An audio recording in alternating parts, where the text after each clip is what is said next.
French Revolution was started in 14 July 1789. Common people gathered in the town hall. Around 7,000 people were there. एक misunderstanding हुई थी। France के king ने एक order जारी किया था जो कॉमन पीपल ने गलत वे में ले लिया था। कॉमन पीपल को लग रहा था कि फ्रांस की पॉपुलेशन को लुइस 16 जो वहाँ का किंग था वो मार देगा। एक र्यूमर स्प्रेड हो गया था। कॉमन पीपल वॉर के सोर्सेज की तलाश में या हथियारों की तलाश में बैस्ले जेल पर अटैक किया था। वहाँ के जेलर्स को फ्री कर दिया था, छोड़ दिया था। बैस्ले एक ऐसी जेल थी जिसे हर कोई हेट करता था। Bastille was a jail hated by all. Section 1 1774 में लुइस 16 जो एक बर्बन फैमिली से थे, उनकी शादी एक ऑस्ट्रियन प्रिंसेस मैरी एंटोनी से हुई। वह 20 साल के थे जब उनकी शादी कर दी गई और वो उस टाइम पर फ्रांस के किंग थे। फ्रांस की करेंसी लिवरेज थी।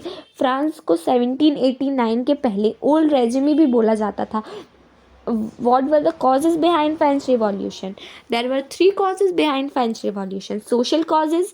In 18th century, French society को 3 स्टेट्स में बांट दिया गया था। First clergy, second nobility, third common people. Clergies कौन थे? पीपल जो चर्च से रिलेट करते थे। नोबेलिटी में कौन आता था?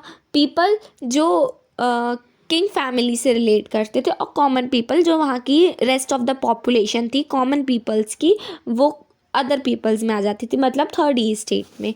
अब पॉलिटिकल कॉजेज़। इन फ्रांस की 90% पॉपुलेशन फ्रांस से ही बिलोंग करती थी। वहाँ पर किंग और बड़े लोग डिसीजन राइट्स लेते थे, मतलब डिसीजन लेने का जो अधिकार था वो सिर्फ राजा या बड़े लोगों को, जो टैक्स पेयर थे, हाईएस्ट टैक्स पेयर थे, उनको था। और जो बॉडीज़ जो पॉलिटिकल डिसीजंस लेती थी या पॉलिटिकल बॉडीज़ थी, उन्हें क्रिएशन बोलते थे। इशू जो पॉलिटिकल बॉडीज़ के पास आते थे या प्रेजेंट इशू रहते थे, उन्हें कंटेम्पररी इशू बोलते थे। फ्रांस रिवॉल्यूशन के पॉलिटिकल कॉजेज़ पॉपुलेशन से भी रिलेट करते थे। फ्रांस की 10% पॉपुलेशन क्लर्गी और नोबेलिटी की थी और 90% पॉपुलेशन कॉमन पीपल्स थे। नेशनल असेंबली बनाते टाइम क्लर्गी 300 रिप्रेजेंटेटिव्स थे और नोबेलिटी के 300 रिप्रेजेंटेटिव्स थे और कॉमन पीपल्स के 600 रिप्रेजेंटेटिव थे। उनकी 600 रिप्रेजेंटेटिव्स की कम्युनिटी थी जिनके पास एक वोट था। फ्रांस की 60% पॉपुलेशन 60% जो लैंड थी वो क्लर्गीज़ ओन करते थे। क्लर्गीज़ और नोबेलिटी के पास 60% फ्रांस की लैंड रहती थी और जो 10% लैंड रहती थी वो कॉमन पीपल के पास रहती थी। अब economical causes. What were the economical causes? हमारे पूरे वर्ल्ड में जितनी पॉपुलेशन है सब मनी पर डिपेंड करती है। फ्रांस की गवर्नमेंट 43% पेमेंट मिडिल क्लास वालों के लिए स्पेंड करती है। इस चैप्टर में 2 इम्पॉर्टेंट टर्म्स हैं टैक्सेस की, tithes and taille. Taille direct tax payer थे, स्टेट को जो डायरेक्ट टैक्स पे करते थे, और टेले टैक्स जो चर्च के मेंबर्स के थ्रू पहुंचाया जाता था वो इनडायरेक्ट टैक्स कहलाता था।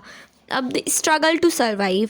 फ्रांस की पॉपुलेशन बढ़ गई थी 23 मिलियन पॉपुलेशन से 28 मिलियन हो गई थी 1715 से 1789 के बीच में। अब पॉपुलेशन बढ़ रही थी तो सब्सिस्टेंसी क्रिटिक्स आता जा रहा था।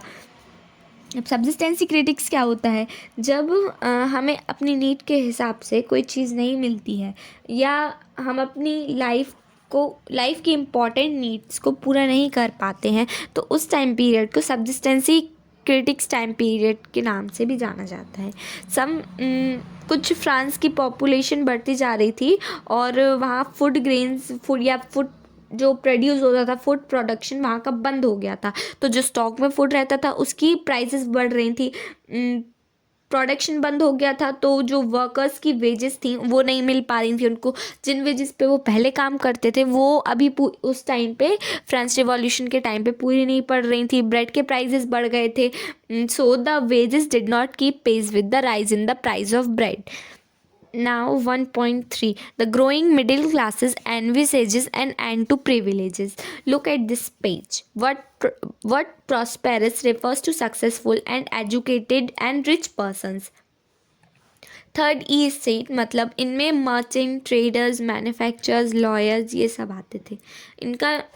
इनको लगता था कि कोई भी ग्रुप बर्थ से प्रिविलेज नहीं होता है और सबको इक्वल राइट्स मिलने चाहिए. ये सभी आइडियाज़ फिलोसफर जॉन लॉके और जैक्वस रॉसिक्यू ने 2 ट्रीटीज़ ऑफ गवर्नमेंट में रखे थे और द स्पिरिट ऑफ लॉ में मॉन्टेस्क्यू ने लेजिस्लेटिव, एग्जीक्यूटिव एंड जुडिशरी में बांट दिया था.